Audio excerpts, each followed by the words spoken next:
Early one morning, a Bedouin tribe went to bury their elder on a hill.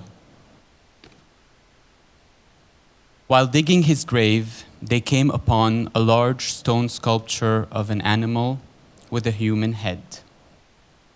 Taken aback and scared, they covered it up again and looked for another burial site.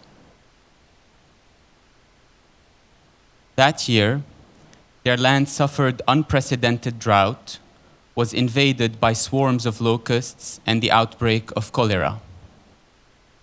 Attributing these misfortunes to the evil spirits hiding in the stone that were set free when the statue was unearthed, the tribe started thinking of ways to rid themselves from the curse that had befallen them.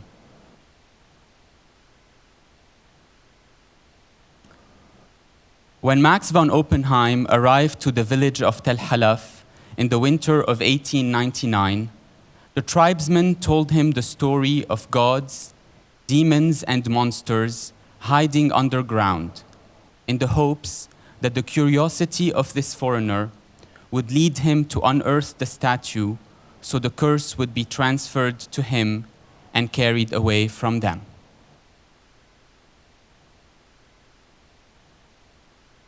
Max was only supposed to stay in Tel Halaf for one night. At the time, he was a 39-year-old German diplomat living in Cairo on his way to Baghdad to work on the project of a railroad connecting Baghdad to Berlin, funded in parts by the Oppenheim Bank of Cologne that belonged to his family. The story caught his attention, so he delayed his trip by one day and, armed with a shovel, went to the site of the hidden god. By the end of the day, he had discovered 2 more sculptures. But that night, an urgent letter arrived to his campground ordering him to return immediately to Berlin. His mission had been cancelled and his services no longer needed. Surprised by the news, he reburied the statues and promised to come back as soon as he gets this issue cleared out. It would take him 12 years to get the adequate permissions from the Ottoman Empire and return to look for his buried treasure. This is when Max found the remains of an entire city hidden under the plains of Tel Halaf. But his greatest discovery was the facade of a 3,000-year-old Hittite temple that included a 5-meter-high portico of gods standing on animals and a twice life-size figure of a seated woman. But World War I broke out before Max could divide his finds with the Ottomans, and he was forced to evacuate, leaving everything behind. During a particularly bloody battle in the area, soldiers hid in the excavation site and on their way out took small pots and jewelry. The rest of the finds were abandoned in the battlefield, exposed and unprotected.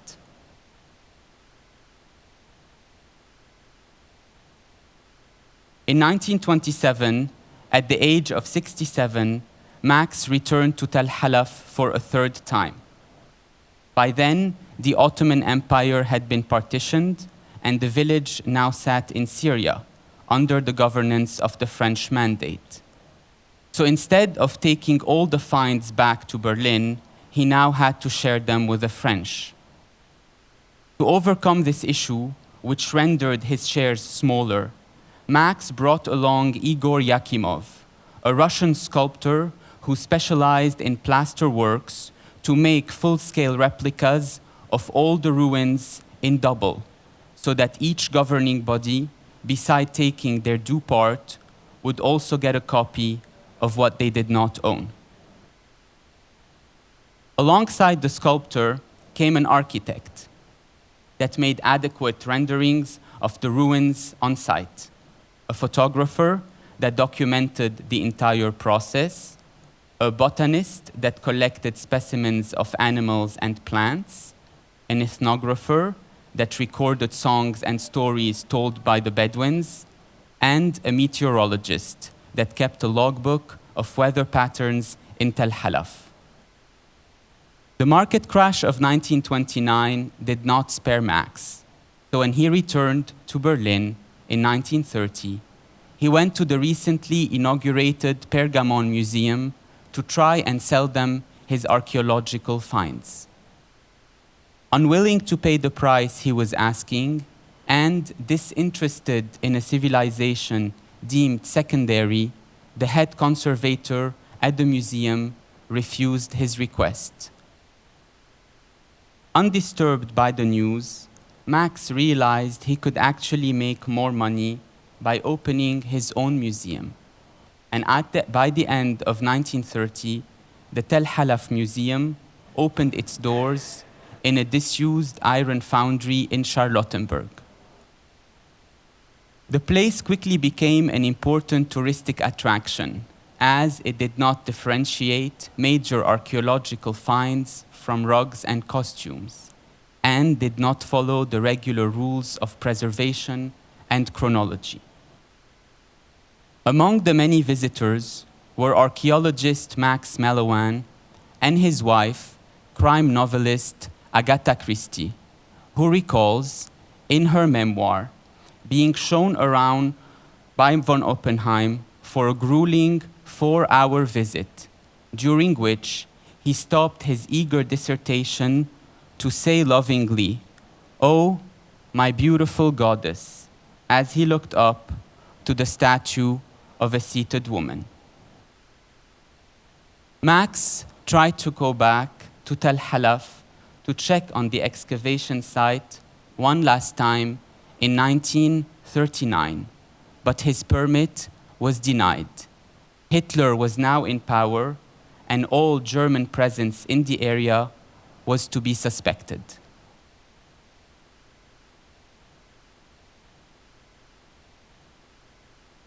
On November 22nd, 1943, the Tel Halaf Museum was hit directly by a phosphorus bomb. With temperature exceeding 1,000 degrees Celsius, all the artifacts were destroyed, except for the facade of a Hittite temple made from basalt, a volcanic rock that could sustain heat.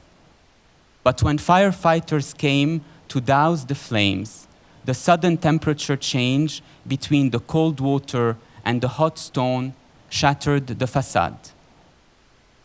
Despite logistical difficulties, the director of the Museum of the Ancient Near East in Berlin managed to get the shattered fragments crated up on behalf of Oppenheim.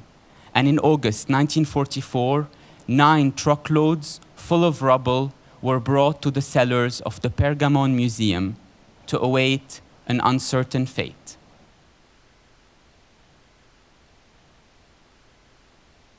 Max von Oppenheim died at the age of 86. He is buried in Bavaria under a basalt replica of the bottom half of the seated goddess he so admired. After the war, the Pergamon Museum was in East Berlin, while the burnt-out Tel Halaf Museum was in West Berlin. So nothing could be done with fragments owned by a family living in the West that were housed in the museum in the East. It was only after reunification in 1990 that a long-term loan agreement was signed between the museum and the Oppenheims, allowing restorers to touch the fragments. The reconstruction project began in 2002. 27,000 basalt fragments were laid out on 200 wooden pallets. Initially, it was thought that computers could be used to scan images of the fragments and match them. But this did not prove to be very practical. So restorers went to Aleppo, where they knew Max had left a full-scale plaster replica of the facade to use as a guide to rebuild the shattered one they had. By 2010, 25,000 fragments had been reassembled into 30 sculptures and architectural elements. Break marks remained visible with no attempts made to disguise them, and molten glass from the roof of the Tel Halaf Museum was left on the surface. The 2,000 remaining fragments that were unable to be identified or matched against anything are held in a crate in the storage room of the Pergamon Museum, which is undergoing a major renovation due to be completed in 2028. When that day comes, the restored facade of the ruler's palace of Tel Halaf will serve as the entrance to the ancient Near East collection. Meanwhile, the conservators at the National Museum in Aleppo are piling up sandbags around the plaster replica of that same facade and moving the contents of Max's finds into bank vaults, awaiting a lull in the war in Syria.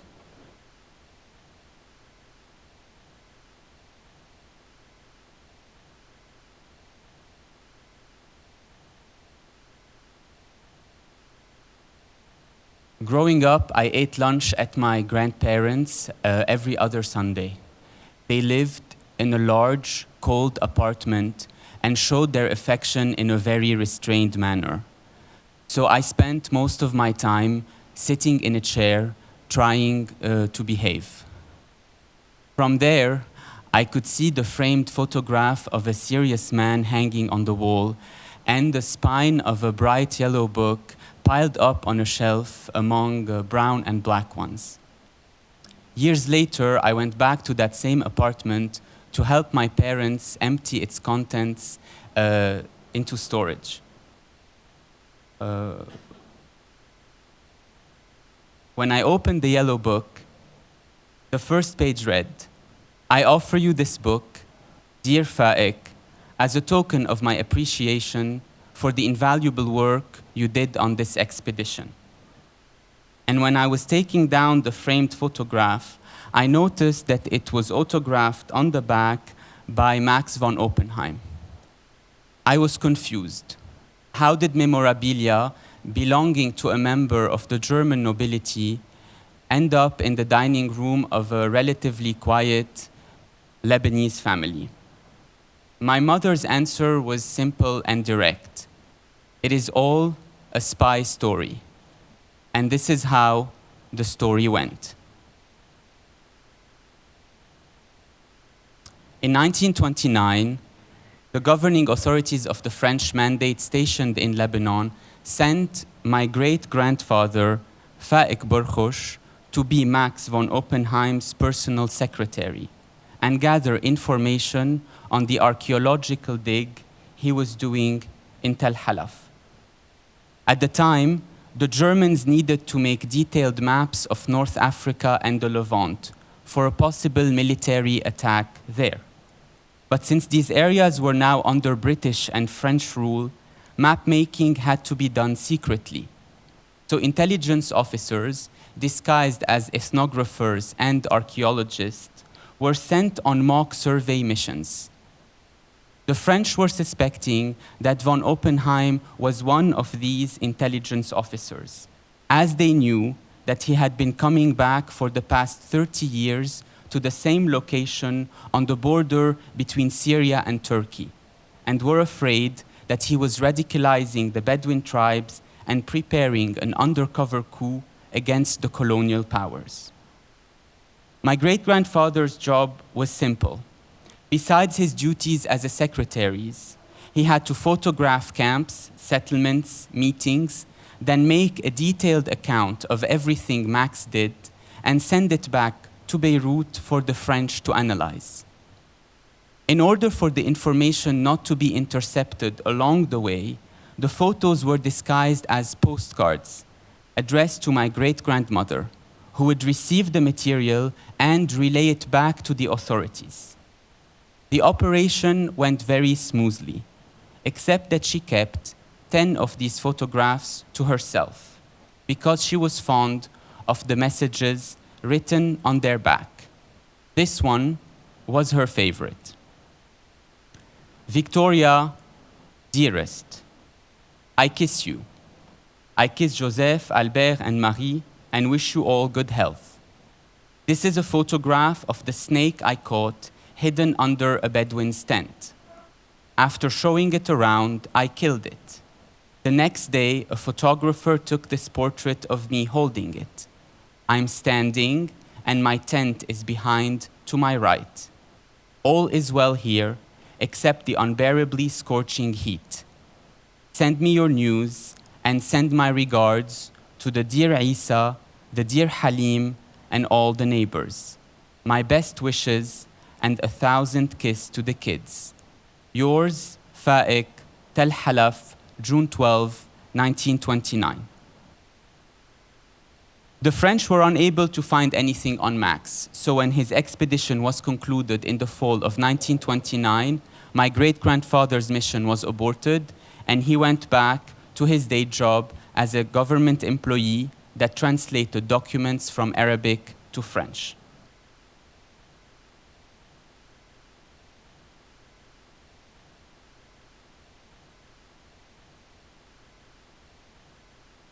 When my great-grandfather died in 1983, he had nothing of value to leave behind, except a rug that had been given to him by the Bedouins of Tel Halaf. So his will was that the rug be divided equally among his 5 children, with the request that they, in turn, divide it among their children, and so on and so forth, until the rug eventually disappears.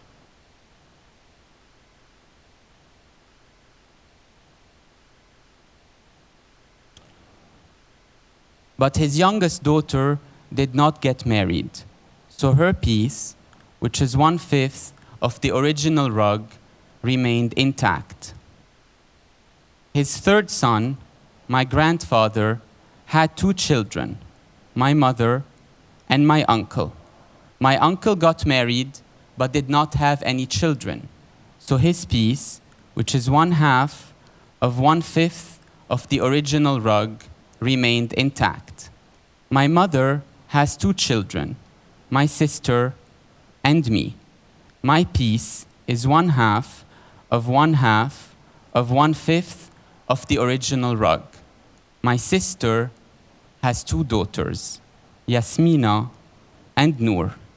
Each of their pieces is 1/2 of 1/2 of 1/2 of 1/5 of the original rug.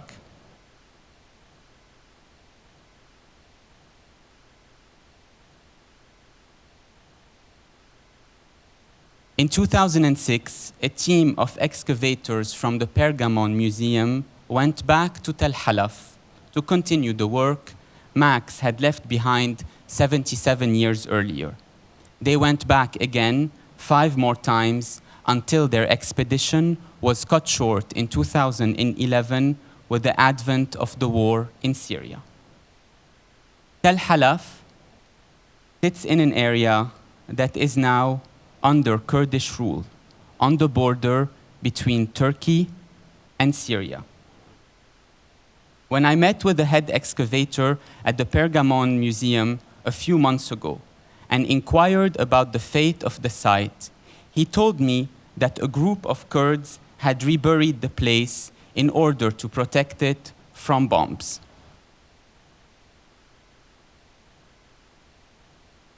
As proof, he showed me an image they had sent him of men shoveling sand into the ground with a note that said, "We are waiting for you to come back someday soon and uncover it all again."